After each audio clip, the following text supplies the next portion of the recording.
It's timely, it's insightful, it's motivating, it's empowering. It's Time with Fred, your inspirational broadcast with host Fred Gaddy. Thanks for tuning in to another edition of the Time with Fred podcast. This is a podcast that challenges paradigms and mindsets that hold us back. This podcast can be heard on iTunes, Spotify, Google Play, Pandora, iHeartRadio, and anywhere else you listen to your podcasts. Joining me today from Portland, Oregon is Erin Mack, as she likes to call herself.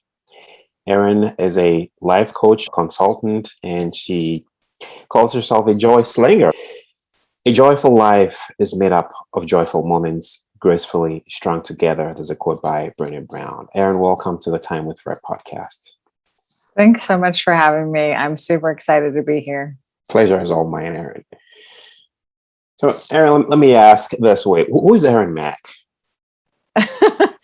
Oh, gosh. Up until about 5 years ago, I would have said something totally different. I would have said I was this extremely driven, A personality, super goal-oriented, running around life with my hair on fire, trying to get all the things done.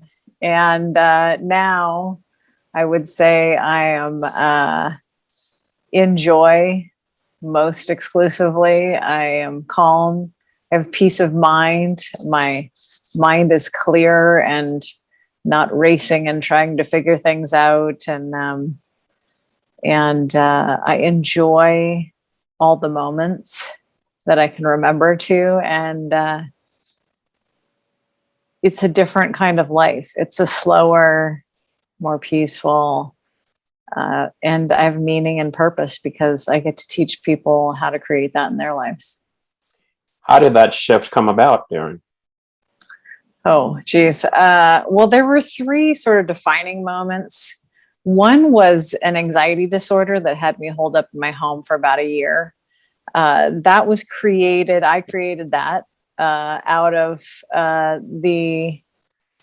not wanting to experience the emotions that were attached to traumatic experiences that I had as a child. And so I recognized, of course, later on, not during, that it was a defense mechanism to not feel the feelings. And so once I had received a homeopathic remedy from a homeopathic psychiatrist, my anxiety, the chemistry of it got worked out, but the mental, emotional, spiritual piece was not. And so while I felt like I had a new lease on life, I could go about business as usual, and back out into the world. I was still there. And since I hadn't navigated all of that, I ended up dealing with it, a decade and a half later. And so it started with the anxiety disorder, with panic attacks and all the things during talk therapy of all things. And then I moved to a small town in Hawaii thinking I would, have a simpler life, simpler environment, and then I would never get triggered and I wouldn't have to worry about anxiety or stress or overwhelm or any of those things anymore. And lo and behold, I created all those things because I had navigated that piece. And I got to Hawaii, I started a business, it took off like gangbusters. And of course, with that, having no experience being an entrepreneur, with, a bunch of employees and clients and all the things, it was very stressful and very overwhelming. And I had a lot of anxiety and a lot of panic. About 10 years into that business, I had an incident happen, which was the second defining moment. A client called in the morning and she was super upset, and I told her I'd be right over to take care of it. And I raced over to her friend's house to drop my daughter off. And in backing into her driveway, I sideswiped my car in her husband's truck. When I came back to pick up my daughter, I found out that her husband was under that truck working on it. Wow. And he thought it was going to land on him and kill him. And I thought, this is not acceptable. This is not any way to live. There's got to be a better something. So then I delved into self-development and went to all the seminars and read all the books. And I started to recognize there was a different life that could be had. And the needle started to move in the right direction ever so slowly. And then a few years later, I found myself in a divorce. And because of all the work I had done on self-development and the books I had read, I just couldn't get past the fact that I couldn't keep a marriage together. And it just leveled me. And I was probably in my darkest place that I can remember in my life. And I felt like I had zero strategies to getting out of that place. And I picked up this book, and I had, I guess, what you would call some sort of spiritual awakening, where I started reading the book and I just started seeing these words. They were like popping up off the page, like they were in bold. The answer is joy. The path is joy. It was joy, joy. And I was like, finally, like, threw my hands in the air and was like, okay, there's the answer, but how do I get there? I don't know how to get there. And then, when you ask, things show up. And as it were, I got an email about a seminar, and I went to it sight unseen because I knew who the gentleman was and I had met him before and seen him speak. And it was turned out it was a day-long seminar in the visualization process.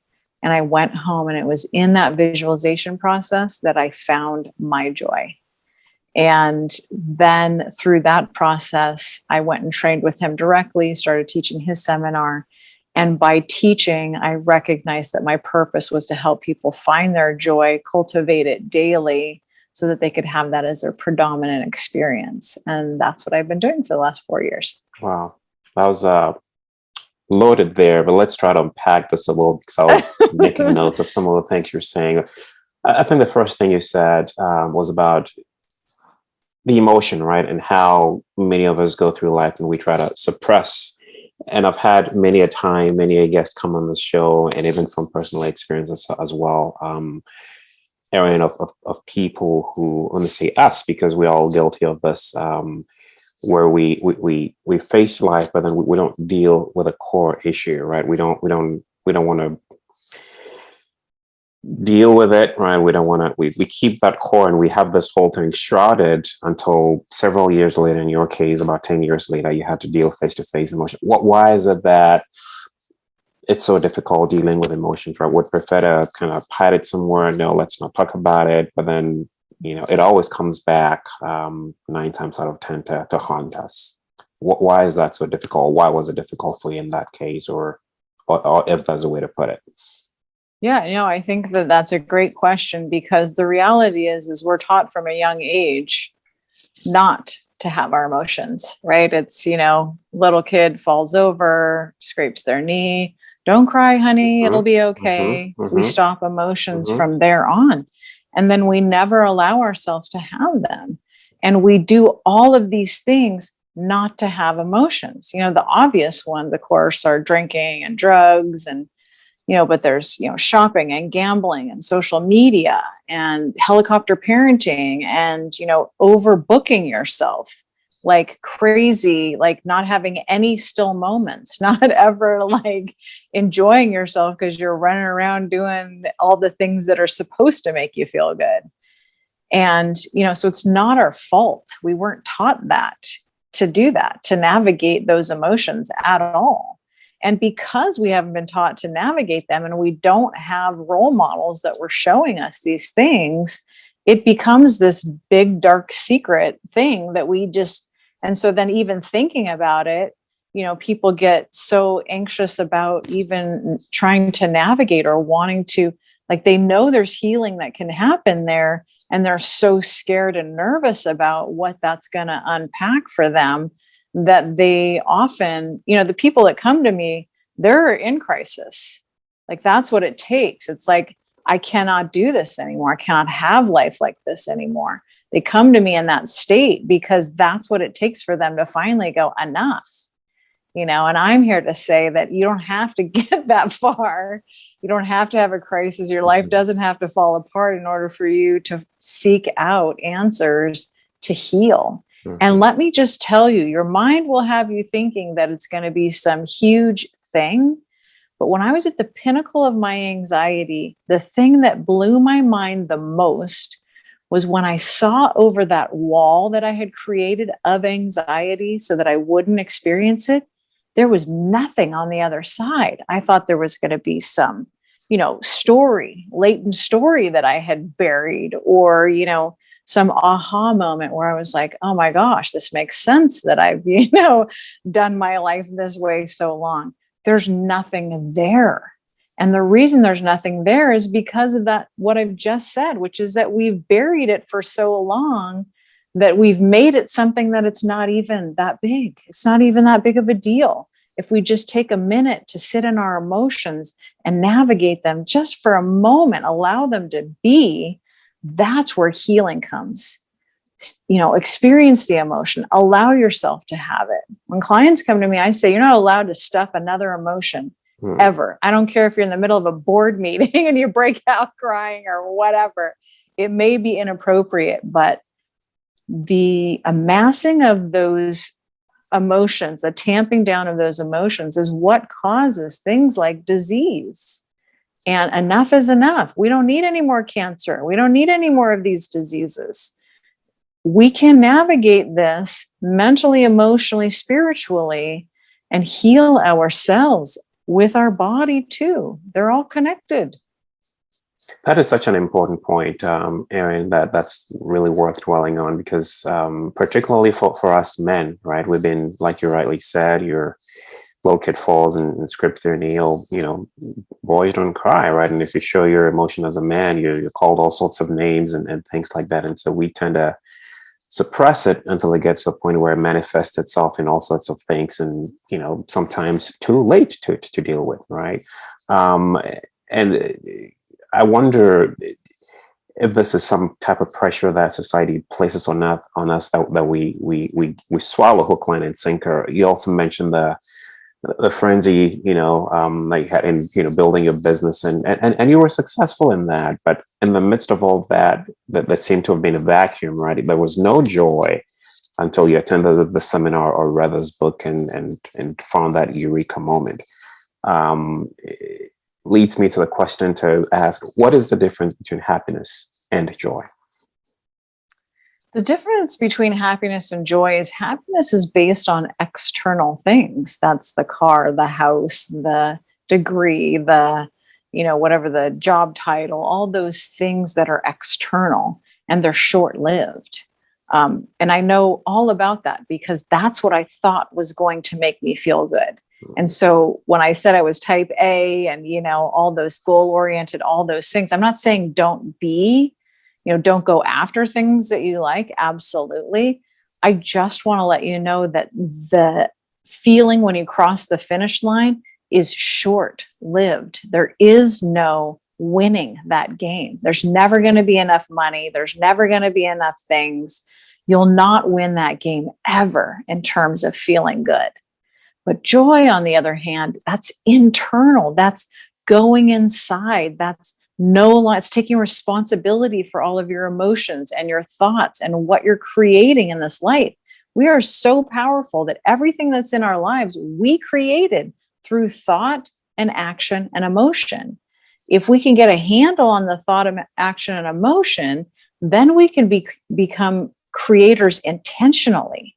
We get to create the things that we want versus amassing things. Because I think, we're not thinking on our deathbed, like, I wish I had amassed more things. I wish I had more money. I wish I had, worked more. I wish, I had more cars. No, you're not thinking that. You're thinking, I wish I had deep, meaningful relationships with the people that I love in my life and made memories. Like, that's available now.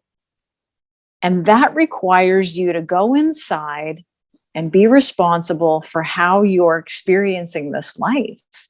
And the difference between going inside and being responsible and what I think most people's experiences is, the reason that their life feels like a roller coaster ride is because they are responding to every person or circumstances based on their beliefs. And if people don't show up, say the right thing or do the right thing, or not say or not do, or the outcome isn't what we want, then we freak out and we have all these emotional reactions. from my vantage point, true freedom looks like this person said something. It didn't feel good to me. What's hurt inside of me that needs healing? Not this person did this to me and I get to be mad at them because they made me feel this way. It's I feel this way because of something that they did, which has nothing to do with them, everything to do with me. And so when we can navigate that in a responsible way and stop pointing the fingers externally and point it internally, then we can heal. And those things don't feel good, I'm not going to lie. But when we allow ourselves that emotional experience and sit in it long enough to experience it, each time we do that, the needle moves in the direction that we want, which is towards joy and freedom. I totally agree with you, Erin. And someone, I think I'd heard this quote that happiness is an inside job, right? It's not based on the things, right? Which we all have grown to love, right? And so we want, that extra, 5%, we get it. We want that extra 5%, and we keep chasing until we hit that breaking point. How does one find that balance, Erin? And or how do we get to that point and say, okay, enough is enough, right? I'm content with my life. I don't need to have that extra, that new car, that new house, whatever. Nothing wrong with that, like you rightly said. It's okay. But how do we get to that point of contentment? It's okay. Let me slow down. I don't need to kill myself. So unfortunately for some people, it takes them to get to that breaking point for them to realize, oh, had I known, right? But had I known is always at last, right? It's always in the dying moments. But how do we temper things to the point where it's okay? This is the life that I want. I don't have to have those extras. They're good if I get them, but I don't have to kill myself, so to speak, to get to that point, or have that extra thing, if that makes sense. Yeah. So how we get there is we start to focus on what's actually working right in our lives versus the opposite, which is what I think most people do, right? Hi, honey, I'm home. How was your day? It's like the traffic, I had a run in with a colleague, this didn't work out how I wanted, right? That's the conversations that we have. When we change that conversation to the millions of things that are working out in our lives absolutely perfectly, then we shift our experience of it. I call this exercise that I teach people radical gratitude, right? So it's like you wake up in the morning and you go, thank you for that pillow and that bed and the covers and that my house is heat or cooled or whatever, for the shelter, for the fact that I can go brush my teeth. There's running water. I can use the restroom. I get to make coffee. There's food and there's choices and there's lovely people in my environment. And, my feet aren't cold and, I have a jacket if I do get cold. And, think of all the things we have. I have a table on which I can sit here and speak with you and the internet and all the things. So many things. Even somebody who maybe doesn't have all of those things, they still have some things. And so when we concentrate on the things that we do have, not the things, but like what's available, the resources that we have and the love that we have in our lives, that's already there, then we begin to attract more of that to our lives. And then we begin to shift what we're looking at. And that shift is palpable. Like people can feel that when you're grateful for all of the things that exist already. As it turns out, the law of attraction says that those things will come when you get there too. The saying was always like, I'll believe it when I see it. But actually, the opposite is the truth. When you believe it, you will see it. And so why not play fantasy land right now? And so when I found joy for the first time, it was through a visualization process that I was taught. And that visualization process that I teach now is narrating and visualizing in your mind a day in the life of everything you ever wanted, all the things, material, deep relationships, everything from moment wake up to moment fall asleep, and get into it. Like every feel, the smells, the sights, the sounds, the everything, and get so into it. My visualization is so powerful. I have tears of joy streaming down my face in the morning. Like that's the way to start your day, in that place, in an elevated emotional experience. And then when you go throughout the day and you have moments where things start to kind of go sideways or whatever, your body will remember that. Close your eyes for a minute, get right back into that spot, refocus, reset, and move on. I love that radical gratitude, Erin, because I've always, I was just nodding in agreement, because this is something that I have learned to do. And I think it takes a bit of intentionality on our part, because life becomes so automatic. We've become so used to the fact that we're going to go to bed and we're going to wake up. We've become so used to the fact that you're going to open that tap and you're going to have water. You're so used to the fact that you're going to flip that switch and there's going to be electricity, right? Until life happens and we realize that it's not automatic. All these things are there, but we have to do that audit once in a while and force ourselves to recognize those things and be thankful for. So I love that you mentioned that radical gratitude, and it takes that shift.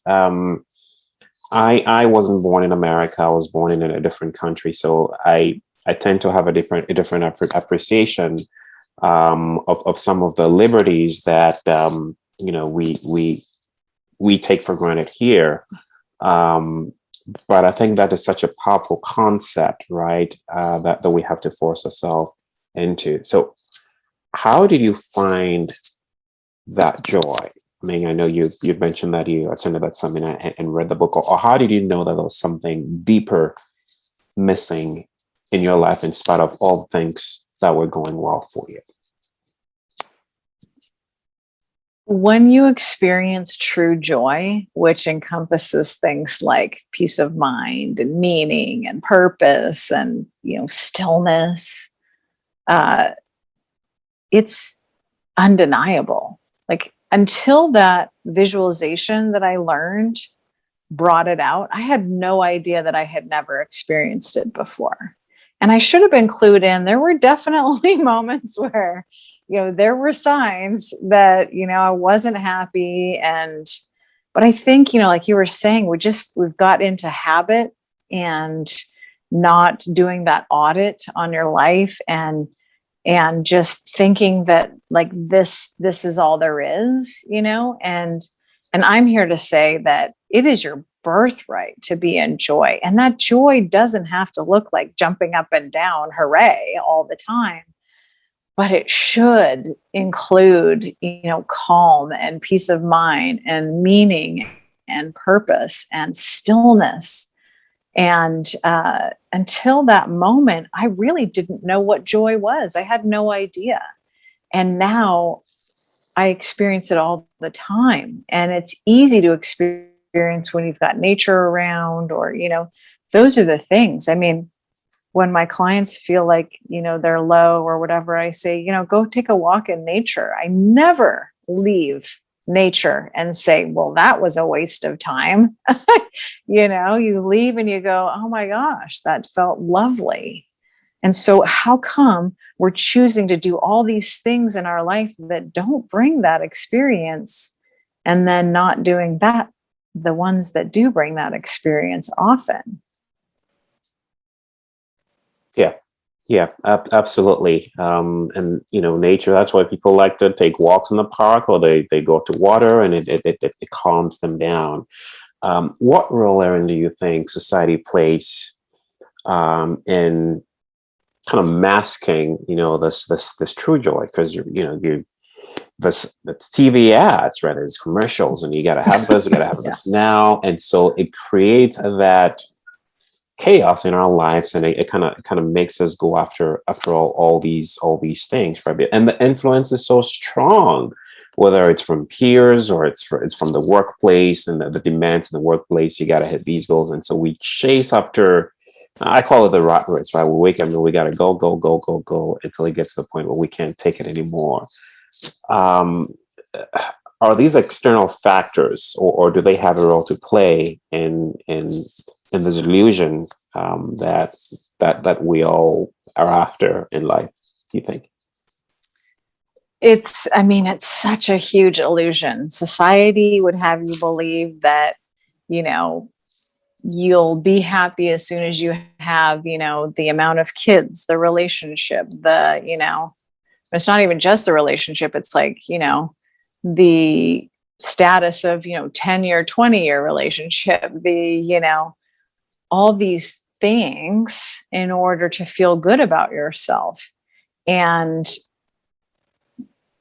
it'll never be enough. There'll never be, like, what you're grasping for there is security, and there is no security. There's none. I mean, gosh, if the last year and a half didn't teach us anything, certainly taught us that, right? We didn't, this was new, and the housing crisis was another opportunity to learn, right? And financial crises that have happened, right? So we have this illusion, and we've bought into it that, if I save enough money, then I'll have this. If I have the right house and I work at this job for 30 years, doing mindless activities that don't bring me purpose or joy or meaning, then I'll have all this thing later on in life. But if we lived our life the way that it's meant to be lived, which is today, this moment is all we're guaranteed, we would do very different things. We would concentrate on very different things.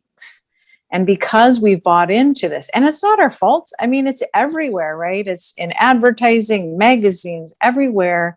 It's the look, the size, the amount, the whatever, the perfection.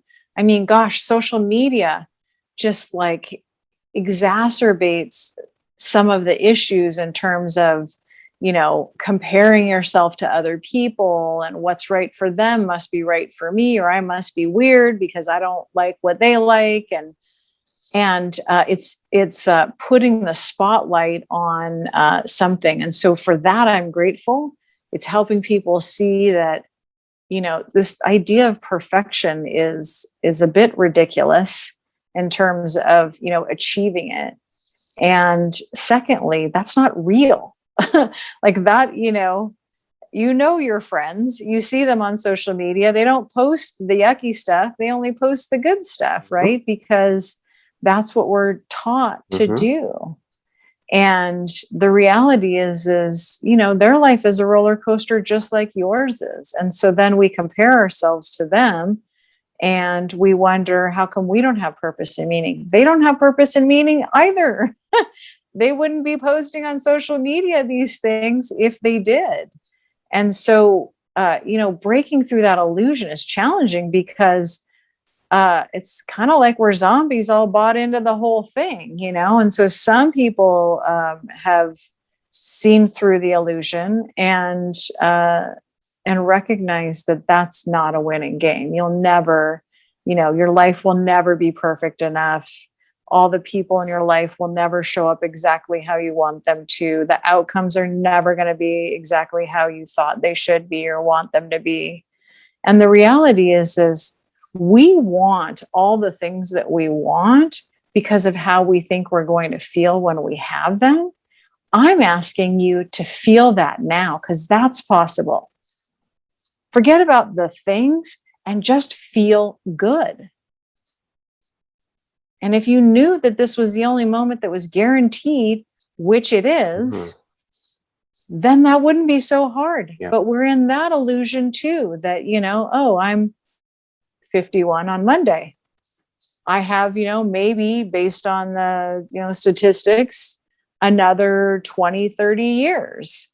Or I could walk outside my door right now and get hit by a bus. One or the other, but we don't pretend, we pretend like we have all this time, and we don't. And so when we can clue into this moment matters, there's true freedom in that, because there's no security in this moment except that this is it. And what am I going to do right now? I'm not saying ditch all your things and your job and all the whatevers. I'm asking you to take a real hard look at what's available in this moment and shift your focus to what's working out and stay on that instead of other people and what society would have you believe, or even your family. Sometimes they can be very challenging. Yeah. And it's okay not to be okay, right? I mean, look at the floods and all the things we're seeing, and people in Afghanistan who worked for years and years and years, and then have to leave everything behind. And the floods, and all of the places are just destroying, leveling homes and all of them. These are things that people have worked so hard for, and then life happens one day, and then boom, everything is all gone. And I think it speaks to, Erin, everything you said about having a different perspective, right, about some of these things, and not putting all our faith and all our hope and all our trust, because everything could change in a split second. That's so powerful, Erin. As we wrap up here, and I always give the chance to my guests to speak freely to the audience, to whoever's listening, and regardless of where they may be, they're folks going through real life challenges. There are those trying to still find that thing, right? That they think will make them happy. There are those who've just gotten a different perspective of life because they've lost, something valuable. Maybe lost a loved one or lost a family member, and it's redefined life for them. I know there's a wide range of people who are listening to us right now, but what would you say, or how do you address, the different groups of people who are listening to us right now or watching here? What I want to say is that you matter, and you need do nothing to have value. Nothing. That's no accomplishment, no goal, no status, no things, no nothing. And the reason I know that is because whatever created all of this, why would they create something that wasn't absolutely magnificent? See, we've been taught that our value comes from the accomplishments that we make. And I want to tell you, your mere existence is the value. You need to do nothing from this moment forward to prove that. I already know that's the truth. I know that on a deep level.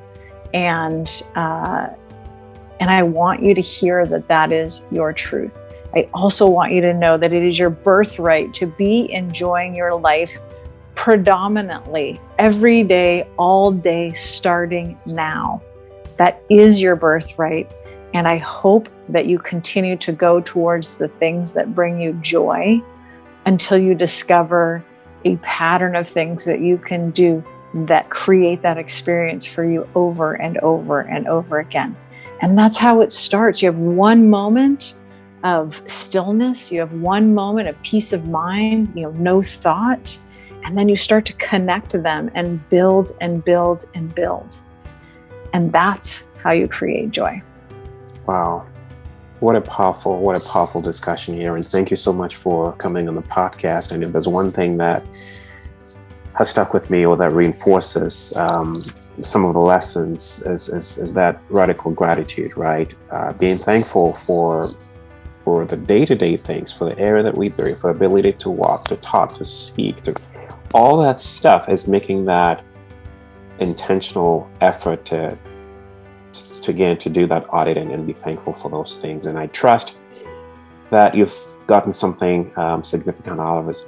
Erin, would you lead our audience to your website? Where can they find more information about your work? What's that website? My website is Erin, ERIN-MAC.com. And there's all kinds of things on there. Yeah, and it's going to be on the screen as well. So again, thank you so much for tuning in to our podcast. I trust that you found something valuable out of this, and to you, Erin, for coming on and sharing these valuable lessons with us. Until next time, stay well.